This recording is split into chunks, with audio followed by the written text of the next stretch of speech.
Oi, Eliane, bom dia. Bom dia, Raíssen, Carolina, ouvintes. Bom dia, Eliane. A gente também dá bom dia para o vice-governador do Rio Grande do Sul, Gabriel Souza, que vai participar aqui da sua coluna para contar mais informações sobre essa tragédia do Rio Grande do Sul, que devasta 85% do território gaúcho. Vice-governador, bem-vindo, bom dia. Bom dia a vocês, também bom dia a todos os ouvintes aí da Rádio Eldorado. Gostaria que o senhor começasse atualizando os dados, de desaparecidos, mortos, desalojados desta quinta, desse boletim que normalmente sai agora às 9 da manhã, e também um panorama com relação ao clima e o retorno dos temporais que dificultam buscas, preocupam cidades como Pelotas, Rio Grande, que estão mais ao sul do estado também. Muito bem, nós estamos já com 425 municípios atingidos, segundo nossa Defesa Civil, 107 óbitos, e um número que infelizmente tende a aumentar, porque ainda há 136 desaparecidos.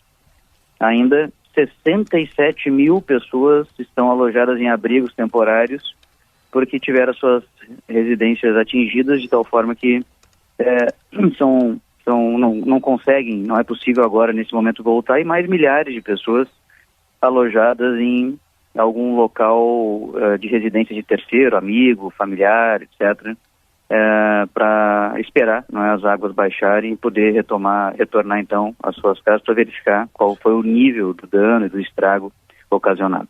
Vice-governador, e em relação ao acesso à informação, que era uma dificuldade até do próprio governo do estado, porque algumas localidades sequer se conseguia chegar até elas, já se sabe se há mais pessoas ilhadas, mais pessoas ainda em estado de isolamento em alguma região do Rio Grande do Sul?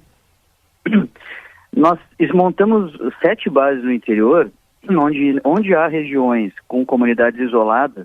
Por que estão isoladas? Porque muitas vezes a ponte caiu, a estrada foi destruída, enfim, tem uma série de situações que fazem com que algumas comunidades estejam isoladas em alguns municípios. E há também, em especial na região central, uma série de rodovias bloqueadas. Rodovias importantes, como, por exemplo, a RS 287, que liga Porto Alegre a Santa Maria. Santa Maria mesmo, para você chegar em Porto Alegre vindo de Santa Maria, que é a 4ª maior cidade do estado, fica exatamente no centro do estado, uma viagem demoraria 13 horas. Está demorando 13 horas de carro, atualmente. De Santa Cruz do Sul, que era uma viagem de 1h45 em tempos normais, está demorando 6 horas e meia. E assim por diante. Então, o que a gente está fazendo? A gente montou bases no interior, eu inclusive estava em uma dessas bases coordenando uma grande região ali no interior do estado, na região dos Vales, até anteontem, com helicópteros, que muitos deles, a maioria deles, por sinal, estão sendo emprestados, cedidos, por empresários privados, etc., que estão apoiando essa operação. E 2, inclusive aviões agrícolas, porque os aviões agrícolas, eles conseguem pousar muitas vezes em estradas do interior, fazendo com que consigam rapidamente levar os nossos mantimentos, água potável, alimento não perecível, medicamentos, etc., para essas pessoas. Então, comunidades isoladas, nós estamos tirando pessoas que precisam de resgate, atendimento médico, hemodiálise ou tratamento oncológico, e teriam que ir a hospitais onde hoje o acesso não é possível, e também estamos levando mantimentos para essas pessoas. As pessoas são um local seguro nessas comunidades, mas estão com dificuldade de acesso aos centros onde há maior fornecimento de serviços e também de abastecimento. Sim. Bom dia, governador. Obrigada por sua presença. Bom dia. Enquanto há toda essa mobilização do bem, para proteger, para tentar minimizar essa tragédia no Rio Grande do Sul, há também o outro lado, A gente já tem aí informações de saques, de roubos, até de tentativas e estupros. Como é que está a operação de segurança contra esse tipo de vandalismo tão cruel numa hora dessas? Exatamente, nós temos, além de toda a dor, o sofrimento, a destruição e a necessidade de resgatar pessoas, apoiar as pessoas. Agora, por exemplo, hoje, aqui na Grande Porto Alegre, em várias regiões, o sol apareceu, mas está aparecendo o sol e não está aparecendo a chuva devido à massa de ar polar que entrou no estado, diminuindo a temperatura. Então tivemos mínimas de 5 graus Celsius em algumas regiões gaúchas hoje pela manhã, o que necessita, então, um fornecimento de cobertores, né, para roupa de inverno para as pessoas que estão, enfim, em abrigos, em situações temporárias, né, e precárias. Então, além disso tudo, nós temos ainda vandalismo, saques, assaltos, tivemos casos de assaltos nas pessoas que estavam indo ajudar com jet ski, embarcações, em especial aqui em Canoas, região metropolitana, e também tivemos, infelizmente, episódios, né, tristes, como esse que tu falaste, de questões de violência sexual em abrigos. Todas as pessoas já foram presas, né, estão já foram encaminhadas ao sistema penitenciário, mas a verdade é que a gente lamenta imensamente. E também temos, né, pessoas que espalham e inventam notícias falsas, que é uma coisa impressionante, né, a capacidade de muitas pessoas de querer, nesse meio, né, que estamos vivendo, colher likes na internet, inventando ou distorcendo, né, a verdade e fatos, na medida em que isso acaba criando desinformação, às vezes afasta pessoas que querem ajudar, né, de procurar fazer esse ato de solidariedade em virtude de notícias falsas que se espalham rapidamente na internet. Então, uma série de frentes que nós também temos que ficar aqui monitorando, né, ao invés de mandar policiais, por exemplo, para fazer salvamentos, muitas vezes temos que mandar policiais para evitar distúrbios, combater crimes que são cometidos por criminosos no meio dessa tragédia, né, que o Rio Grande do Sul vive. Sim. Tem também essa questão, né, o senhor falou sobre as fake news, tem até uma informação sobre caminhões que estão sendo barrados em algumas regiões do estado que estavam levando doações. Queria que o senhor confirmasse se esses caminhões realmente estão passando com tranquilidade para levar as doações que muitas pessoas de todo o país estão se arregimentando para fornecer essa ajuda à população gaúcha. Exatamente, essa é uma das fake news mais famosas aí, né? Na verdade, o estado do Rio Grande do Sul nunca barrou absolutamente nenhum caminhão que queira entrar no estado exatamente para fazer doações e nem mesmo cobra impostos estaduais de doações ao poder público. Ou seja, sai uma carreta carregada de cestas básicas de São Paulo em direção ao Rio Grande do Sul, quando a doação é feita ao estado do Rio Grande do Sul, é isento de impostos estaduais. Isento também da mesma forma de mercadorias, né, que circulam no estado, dentro do próprio estado, para as doações a municípios ou para o estado do Rio Grande do Sul.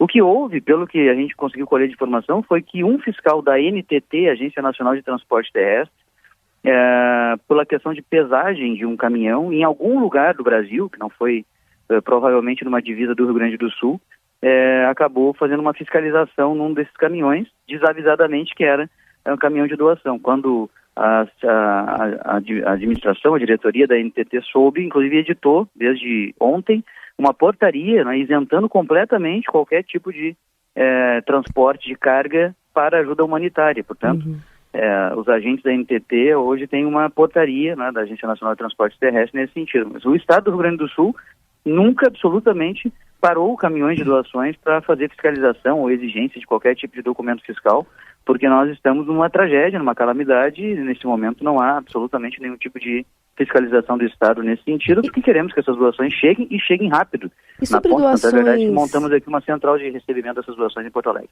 E sobre doações em dinheiro, né? Essa questão do código Pix que foi criado aí pelo governo para receber essas doações, que também foi alvo de fake news, algumas que estão circulando. Ontem teve uma reunião, pelo que eu entendi, para avaliar eventuais mudanças nesse planejamento. O que deve ser alterado? Quanto já foi arrecadado até agora e qual a garantia de que esse dinheiro vai ser usado exclusivamente para sanar rapidamente essa população que está vítima de enchente?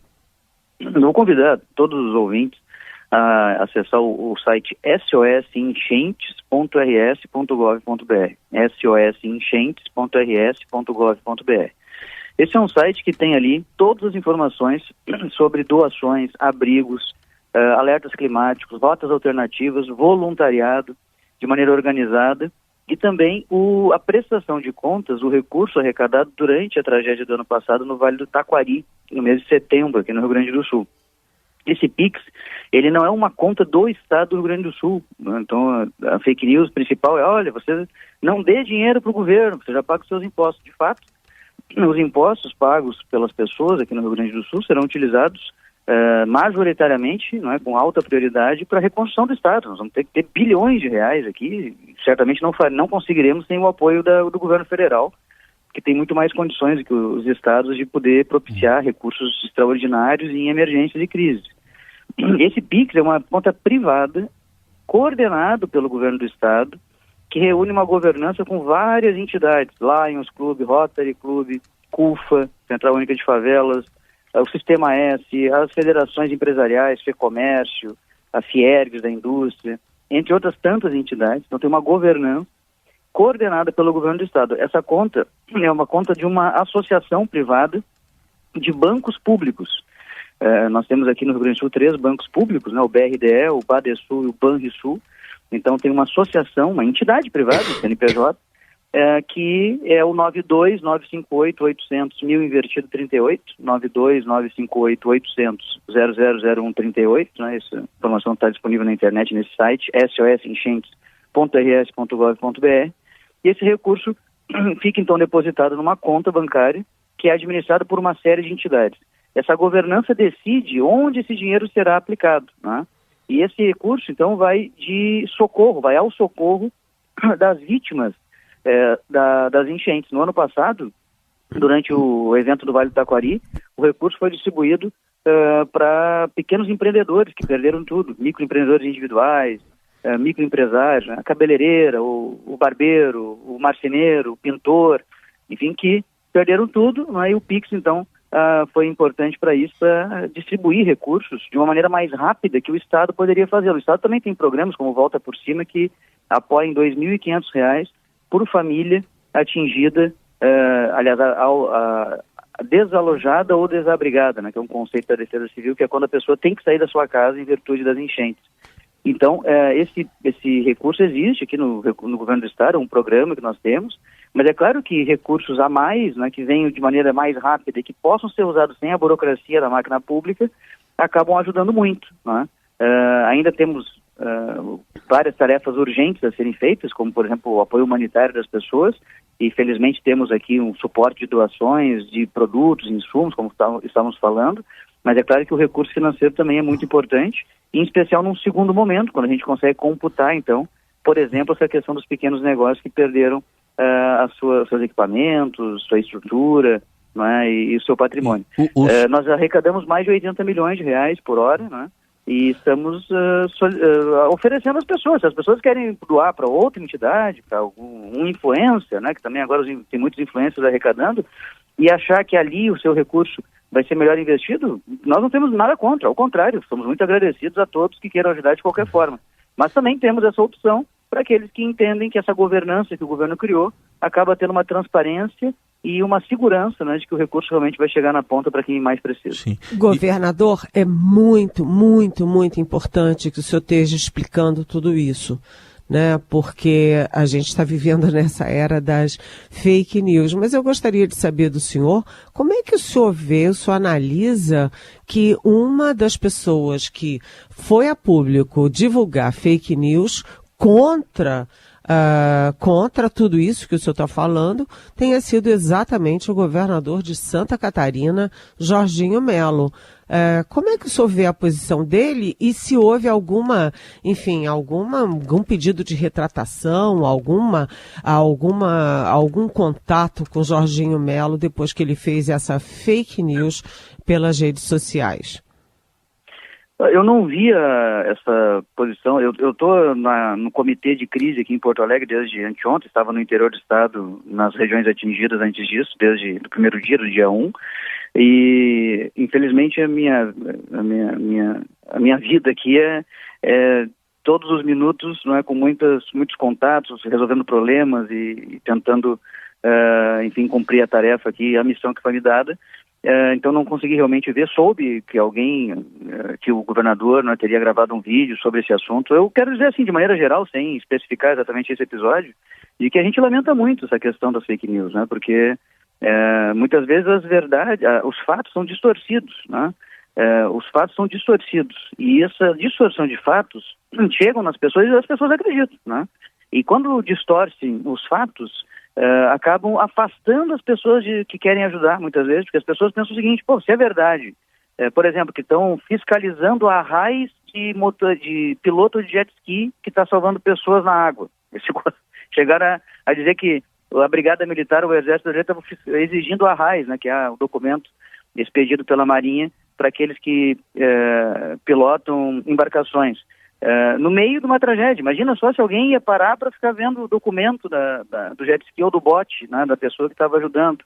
Entre outras tantas questões, isso acaba afastando as pessoas de bem que poderiam vir a ajudar, estão disponíveis para isso, têm condições para tanto, de colaborar com aqueles que estão precisando desse apoio. Então é exatamente nesse sentido que a gente lamenta, né, e condena qualquer tipo de fake news publicado por quem quer que seja, né? E, inclusive, estamos tomando, sim, providências legais e cabíveis com a nossa Procuradoria-Geral do Estado contra alguns disseminadores de fake news que sabidamente estão realizando esse tipo de ato que só prejudica, né, essa situação. Tanto é verdade que tivemos que, aqui no Governo do Estado, deslocar uma força-tarefa só para combater fake news, né? Nós temos 8 investigações já em curso sobre propagadores de fake news, o que mostra que nós estamos perdendo servidores, né, utilizando servidores para tarefas as quais não deveriam ser agora o nosso foco, né? Mas infelizmente também temos que cuidar dessa parte em virtude aí dessas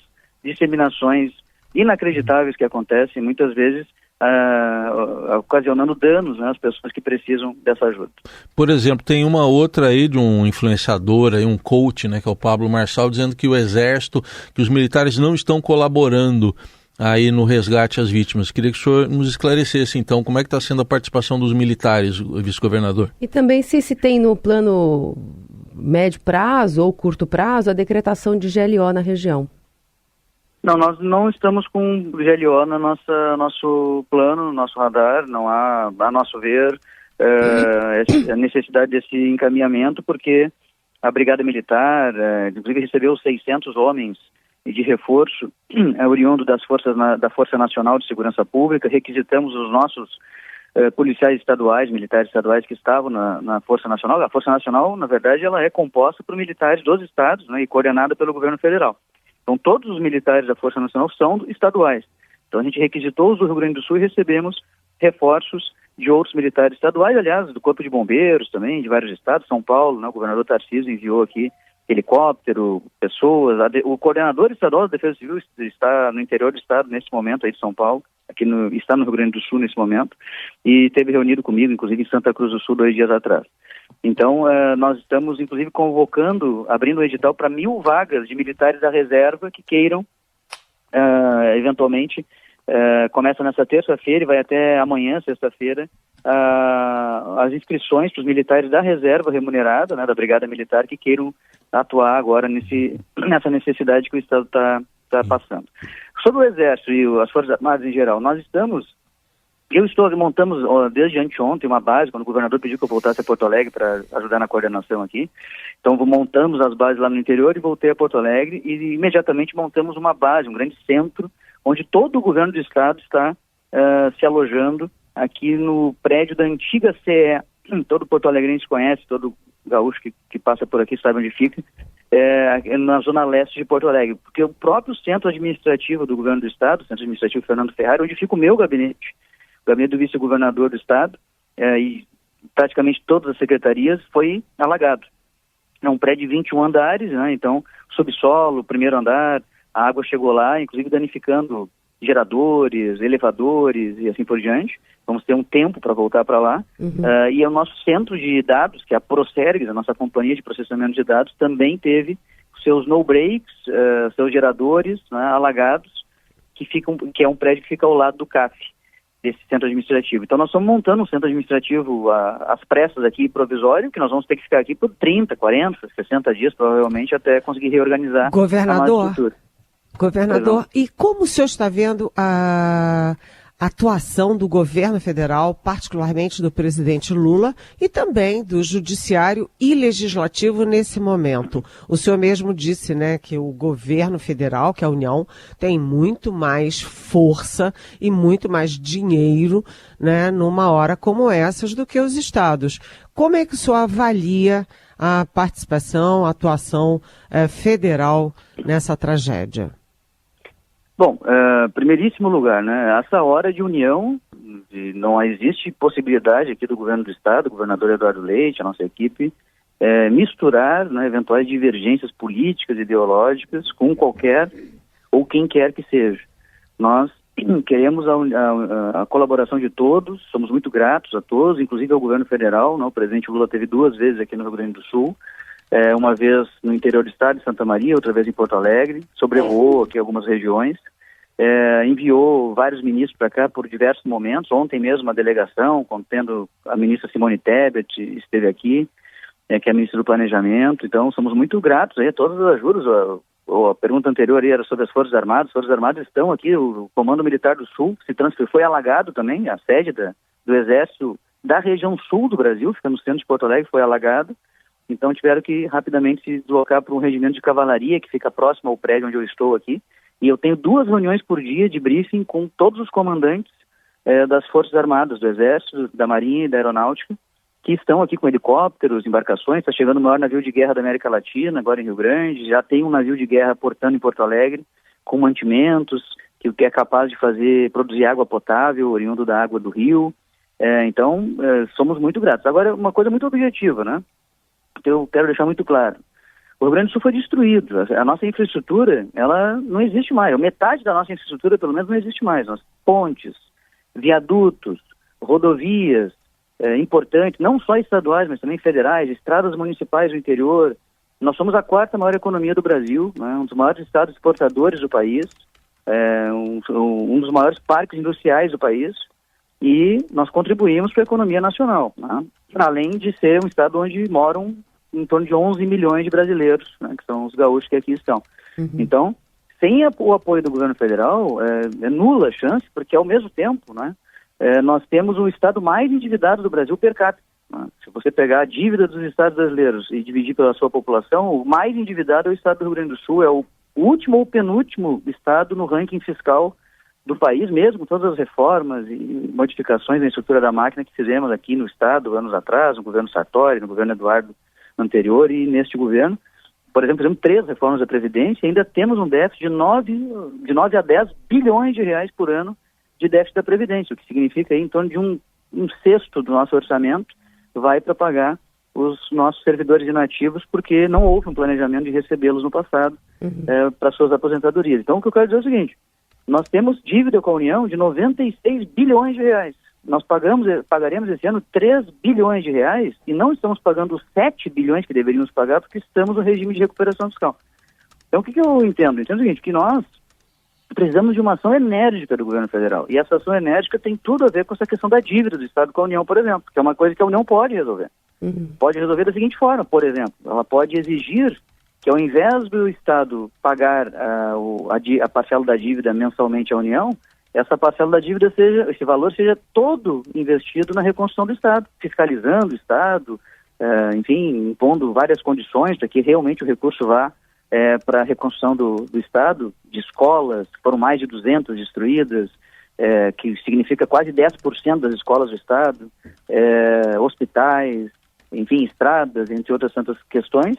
E, com isso, o Estado poder ter uma chance de conseguir se reconstruir também com as suas receitas próprias. Além disso, claro, os recursos federais, né, que eu sei que o presidente já afirmou que não vai faltar, mas também toda a governança para que a burocracia seja vencida rapidamente, porque a população muitas vezes sofre várias vezes com o mesmo evento, né? Sofre no dia do evento, Sim. nos momentos posteriores, e todos os dias seguintes, quando sai de casa, sofre de novo. Né? Por quê? Porque o evento destruiu a ponte, destruiu a escola, destruiu a sua estrada do interior, a produção da proteína animal, que praticamente se exauriu aí com a morte de vários animais no campo, e assim por diante, perde o emprego, né? Então a gente não pode deixar a população ficar sofrendo continuadamente com o evento que aconteceu no mês de abril e maio de 2024. nós precisamos que isso termine, né? E para terminar precisamos de muitos recursos que cheguem rápido. Então, algumas fórmulas aí foram sugeridas ao presidente Lula pelo governador Eduardo Leite durante a sua última vinda aqui, e a gente espera muito, né, que rapidamente o governo federal tome providências, porque é exatamente nesse sentido, objetivamente, que estamos precisando imediatamente desse apoio. Gabriel Souza, vice-governador do Rio Grande do Sul, obrigada pelas suas explicações, seu tempo aqui com os ouvintes da Rádio Eldorado. Eu que agradeço a oportunidade e, mais uma vez, aqueles que queiram ajudar o Estado do Rio Grande do Sul, sosenchentes.rs.gov.br tem todas as informações das formas e exatamente o que mais estamos precisando no momento. Muito obrigado. Muito obrigada, governador. Eliane Cantanhede, para a gente se despedir, né, Eliane? Uma entrevista importante com o vice-governador do Rio Grande do Sul, com alguns recados, e tanto para o governo federal, mas também em relação à resposta às fake news que estão realmente atrapalhando bastante os trabalhos no sul do país. Muito boa entrevista, ele está muito bem informado, ele é claro, objetivo, foi uma bela entrevista, muito esclarecedora. A gente volta amanhã a falar mais com a Eliane Cantanhede lá de Brasília, que continua de olho em toda a movimentação por lá, até para anúncios que devem sair em relação ao Rio Grande do Sul também. Obrigada, Eli. Até amanhã. Tchau. Beijo.